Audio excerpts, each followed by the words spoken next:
How's it going, guys? Bring a Platoon here, and welcome back to another good game in World of Tanks Xbox One Edition. Today I'm going to be playing in the Tier 10 British Heavy Tank, the Super Conqueror. But before I do, I figured I'd go down some 3D model bullshit with you, and just to give you a little edge on how to overcome these magnificent DPM machines on the battlefield.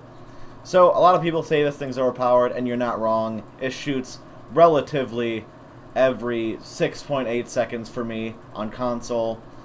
It's got like 700 more DPM than the Tier 9 Conqueror, so that's pretty funny. It also has more health because, you know, Tier 9 to Tier 10, blah blah blah. It's got the standard 10 degrees of gun depression that the other Tier 9 did, so no worries about that. However, some key differences include the following besides DPM. Super Conqueror, there used to be a secret weak point I didn't know about on the Tier 9, and that was like, assuming somebody's aiming right at you. Look at this! Little fine line right outside the gun barrel you could pen with standard ammunition through the mantlet. Hilarious. And that's on both sides. It is a fine line. You can pen it probably 80% of the time if he's like within 50 meters of you. Another weak point that they got rid of this weak point on the Super Conqueror because, as you can see, once again, like, it's kind of a weak point, but the gun barrel is thicker, so you're going to shoot through more armor, and yeah, it's not really a weak point anymore. Or a reliable weak point, I should say. A lot less reliable. Moving on. Super Conqueror to Conqueror to Super Conqueror. If he's aiming down at you over a ridgeline, again, very close to you, I would aim for... Let me just get a good angle here. This part right here, of course, this is with premium ammunition with heat or APCR. This is less armored than the turret ring for whatever reason. So instead of aiming for the turret, well, actually, just both of them. Shoot around this area, and if you hit either, chances are you're going to go through because that's only 300 millimeters thick, and that is only 280 to whatever. So don't aim for this. You'll bounce off more times than not when you aim for this thing. And if you can see this part, aim for this, but this is a better overall area to shoot because it is a bigger area. Obviously, the lower plate is still trash, even angling like right outside auto ricochet angles. It's only 230 millimeters thick, so that's fun. It's also not arty proof, as you can see from this and this, but the hatch is still the same. If you shoot heat at it, you will auto pen it, or overmatch it, sorry, because heat pens up to 80 or 85 degrees. So now that I've gone through all that, let's go ahead and get into some gameplay. So I went through all that on a screen recorder called, god damn it, what is it called? Go down, go away, everything go away. It's called A Power Rec.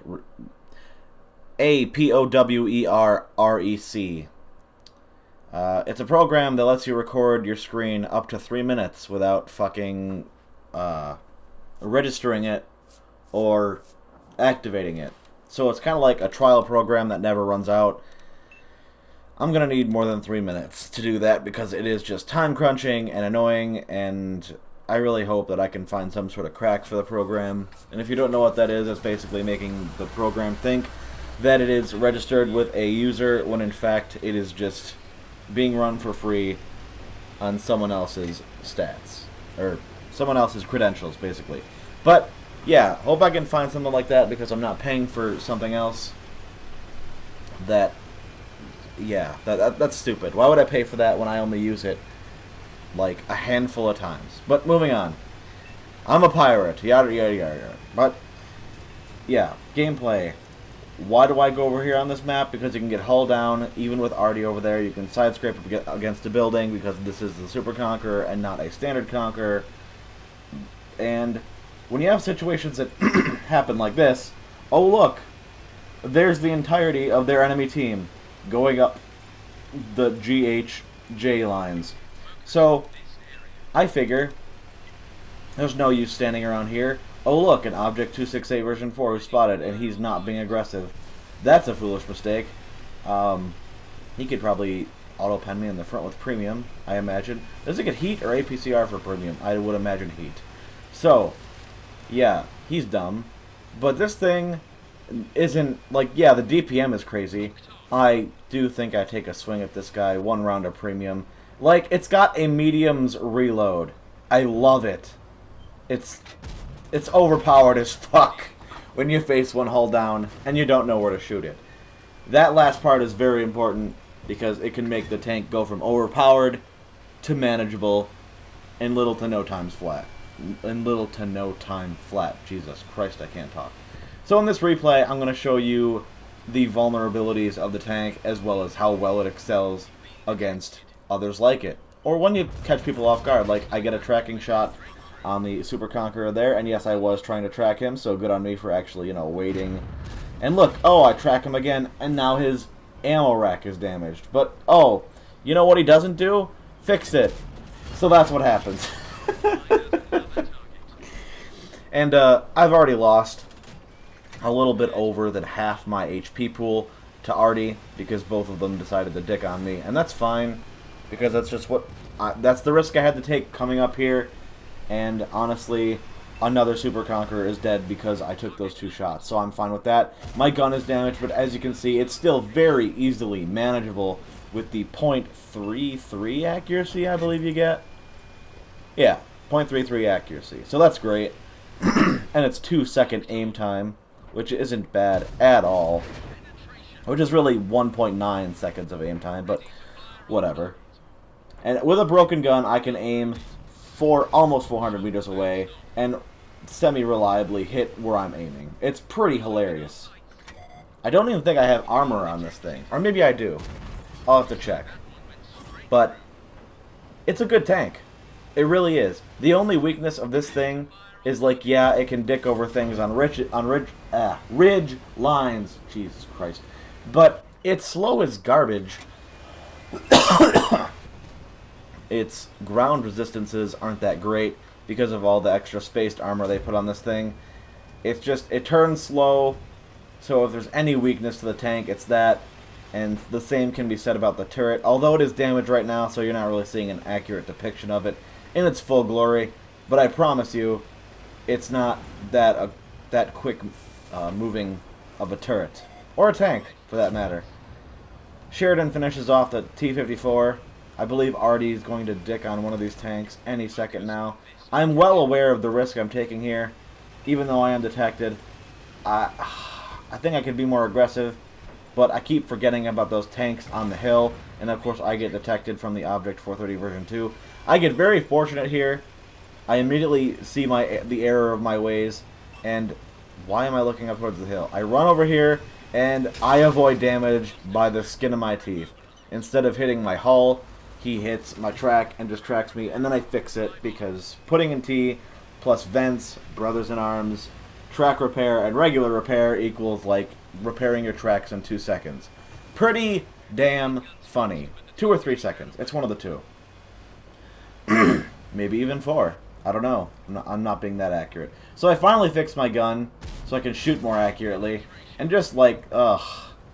I love this thing. I run out of standard rounds frequently, and that is a good thing.